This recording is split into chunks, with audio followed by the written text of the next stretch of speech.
Mike sat in his car, staring at the steering wheel as the rain pounded against the windshield. The clock on the dashboard read 10:47 p.m. He had been at the office since 7 a.m., working tirelessly to meet a critical deadline for his startup. His eyes were heavy, his shoulders ached, and his stomach growled from skipping dinner. But none of that mattered. What mattered was the look on Lisa's face when he walked through the door. Disappointment, frustration, and that familiar coldness that had become a constant in their marriage. He took a deep breath, trying to steady his nerves. It wasn't always like this. There was a time when coming home to Lisa was the highlight of his day.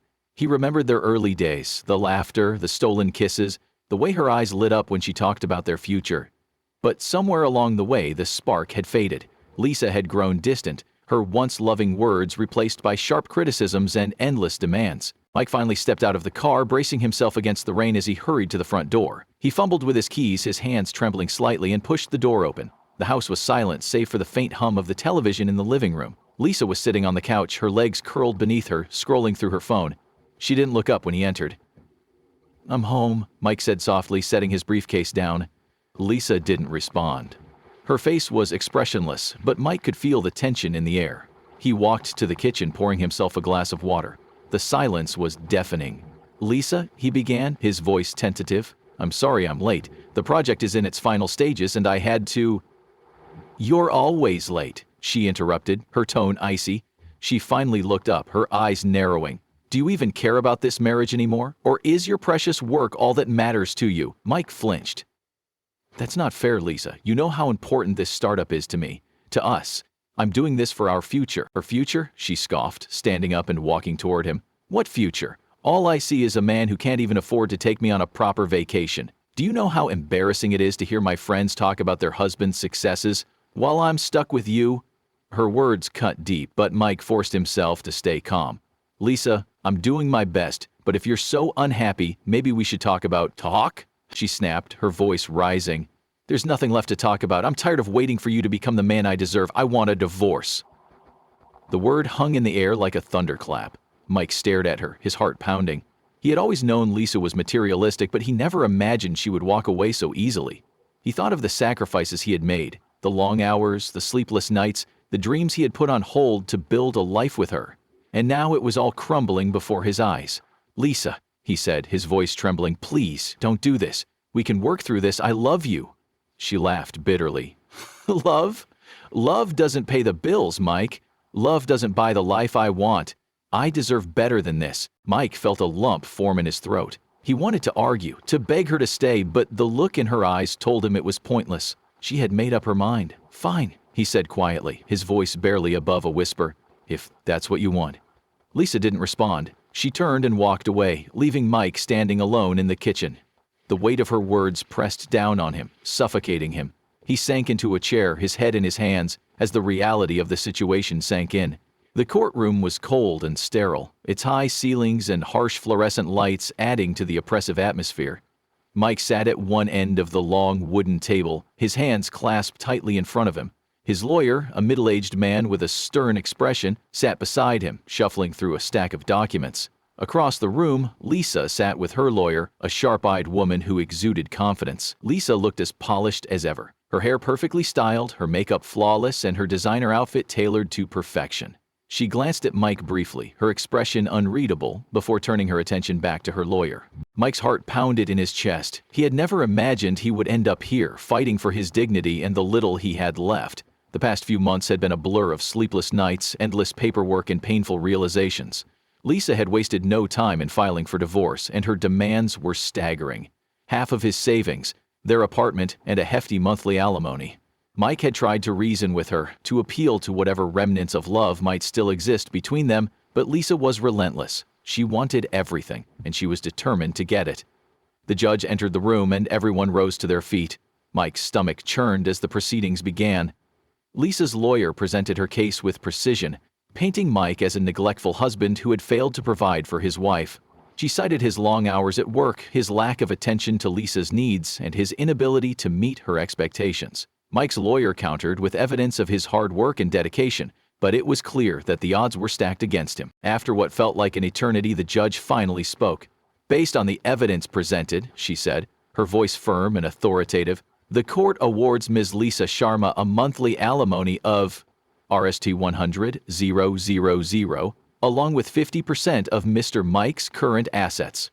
Mike's heart sank. He felt as though the ground had been ripped out from under him. He glanced at Lisa, who smirked triumphantly, her eyes gleaming with satisfaction. She had won, and she knew it. As they left the courtroom, Lisa approached Mike, her heels clicking sharply against the polished floor. "You should have tried harder, Mike," she said, her voice dripping with condescension. "Maybe then I wouldn't have had to take everything from you." Mike stared at her, his chest tightening with a mix of anger and despair. "You think this is a victory, Lisa? Taking everything I've worked for? Destroying me won't make you happy?" Lisa laughed, a cold, hollow sound. "Happiness isn't my concern, Mike. I just want what I deserve." With that, she turned and walked away, leaving Mike standing alone in the hallway. He felt a wave of nausea wash over him, his mind racing with the implications of the judge's ruling. He had lost everything: his savings, his home, his dignity. And for what? To satisfy Lisa's insatiable greed? The days that followed were a blur of paperwork and legal formalities.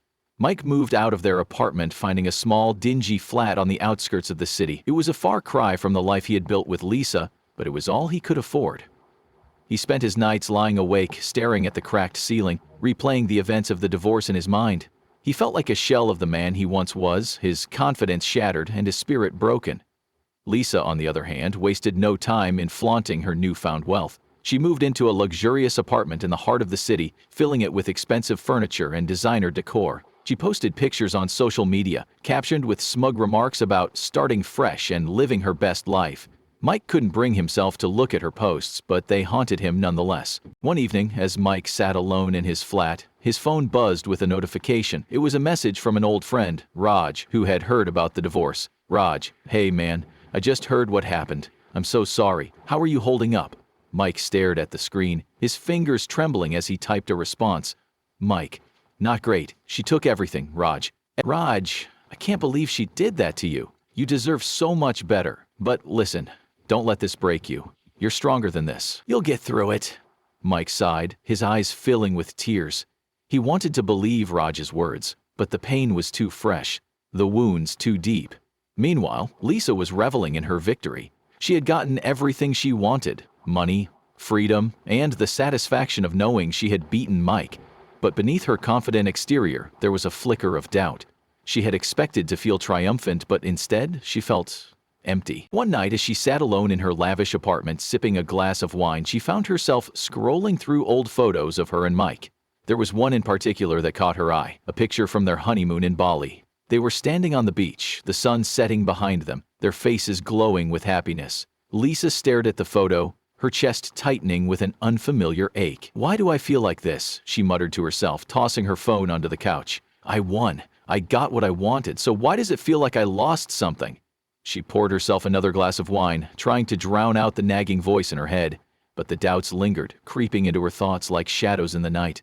As the weeks passed, Mike began to find solace in his work. He threw himself into his startup, channeling his pain and frustration into his projects. Slowly but surely, he began to rebuild his life, piece by piece. He started going to the gym, reconnecting with old friends, and even joined a support group for people going through divorce. One evening, as he sat in the support group, listening to others share their stories, he realized something important. He wasn't alone. There were others who had been through similar struggles, who had faced betrayal and loss, and who had come out stronger on the other side. For the first time in months, Mike felt a glimmer of hope. "I'm not going to let this break me," he said to himself as he walked home that night. "I'm going to rebuild my life, and I'm going to be better than ever." Lisa Sharma stood outside the sleek glass building that housed Mike's startup, her heart pounding in her chest. The last time she had seen him, she had been the one in control, confident, triumphant, and utterly dismissive of his pain. Now she was the one desperate and broken, her once glamorous life reduced to ashes. She had spent weeks mustering the courage to come here. The thought of facing Mike filled her with shame, but she had no other choice. She had lost everything: her money, her pride, and her sense of self. She was drowning, and Mike was the only lifeline she could think of. Taking a deep breath, Lisa pushed open the door and stepped inside. The reception area was modern and minimalist, with sleek furniture and soft lighting. A young receptionist looked up from her desk, her expression polite but guarded. "Can I help you?" she asked. "I'm here to see Mike," Lisa said, her voice trembling slightly. It's important." The receptionist hesitated, glancing at her computer screen. "Do you have an appointment?" Lisa shook her head. No, but he'll want to see me. Tell him it's Lisa. The receptionist nodded and picked up the phone. Lisa's stomach churned as she waited, her mind racing with what she would say. She had rehearsed this moment 1,000 times, but now that it was here, she felt utterly unprepared. A few minutes later, the receptionist gestured toward the elevator. Mr. Sharma will see you. His office is on the 5th floor. Lisa nodded, her legs feeling like lead as she made her way to the elevator. The ride up felt like an eternity, each second stretching out as her anxiety grew. When the doors finally opened, she stepped out into a spacious, open-plan office filled with the hum of activity. Mike's office was at the far end, its glass walls offering a glimpse of the man she had once called her husband. He was seated at his desk, his focus entirely on the laptop in front of him. Lisa's breath caught in her throat as she approached, her heart pounding so loudly she was sure he could hear it. She knocked lightly on the door and Mike looked up. His expression shifted from surprise to something unreadable as he recognized her. "Lisa?" he said, his voice calm but distant. "What are you doing here?" Lisa stepped inside, closing the door behind her. "Mike, I need to talk to you." Mike leaned back in his chair, his gaze steady. "Talk, then." Lisa swallowed hard, her hands trembling at her sides. "I made a mistake," she began, her voice barely above a whisper. "A huge mistake. I was selfish and greedy and I hurt you. I know I don't deserve your forgiveness, but I'm begging you, please, help me." Mike's expression didn't change. He simply watched her, his silence more unnerving than any words could have been. Lisa continued, her voice breaking. "I've lost everything, Mike. My money, my home, my dignity. I have nothing left. I don't know where else to turn." Mike finally spoke, his tone measured but firm. "And you thought coming to me was the answer?" Lisa's eyes filled with tears. "I know I don't deserve your help, but I'm desperate. I have nowhere else to go." Mike sighed, running a hand through his hair. "Lisa, you made your choices. You walked away from our marriage, from me, without a second thought. You took everything I had and left me with nothing. And now, when things have fallen apart for you, you expect me to pick up the pieces?" Lisa flinched, his words cutting deep. "I know I was wrong," she said, her voice trembling. "I know I hurt you, but I'm not the same person I was back then. I've changed." Mike shook his head. "Have you? Or are you just saying what you think I want to hear?" Lisa opened her mouth to respond, but no words came out. She had no answer, no defense. She had come here hoping for mercy, but now she realized how foolish that hope had been. As Mike looked at Lisa, he felt a mix of emotions. Anger, sadness, and a strange sense of pity. He had loved her once more than anything in the world, but that love had been shattered, replaced by a pain that had taken him years to overcome. He thought of the nights he had spent lying awake, wondering what he had done wrong. He thought of the sacrifices he had made, the dreams he had put on hold, all for a woman who had thrown it all away without a second thought. And then he thought of Priya, of the kindness and support she had shown him. She had helped him see that he was worth more than the pain Lisa had caused him. She had reminded him that he deserved happiness, that he didn't have to carry the weight of the past forever. "Lisa," he said finally, his voice soft but firm, "I'm sorry for what you're going through, but I can't help you. You made your choices and now you have to live with them." Lisa's tears spilled over, her shoulders shaking with sobs. "Please, Mike," she begged. "I have nothing left. I'm begging you." Mike stood, his expression resolute. "I'm not the same person I was back then, Lisa. I've moved on. And you need to do the same." Lisa left Mike's office in a daze, her mind reeling. She had come here hoping for a lifeline, but instead she had been met with cold, unyielding reality. She had lost Mike, not just as a husband, but as a person who had once cared for her deeply. As she walked through the bustling streets, the weight of her regret pressed down on her like a physical force. She thought of the life she had thrown away, of the man she had taken for granted. She thought of the choices she had made, the greed and selfishness that had led her to this moment, and she realized, with a crushing clarity, that she had no one to blame but herself.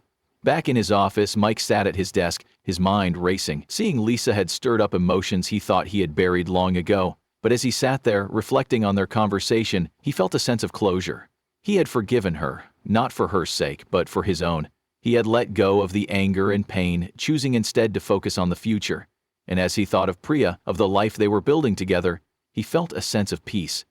"I'm not the same person I was back then," he whispered to himself, "and that's okay." As the chapter closes, the contrast between Mike and Lisa's lives is stark. Mike has found happiness and success not because of his wealth, but because he has learned to value himself and the people who truly care for him.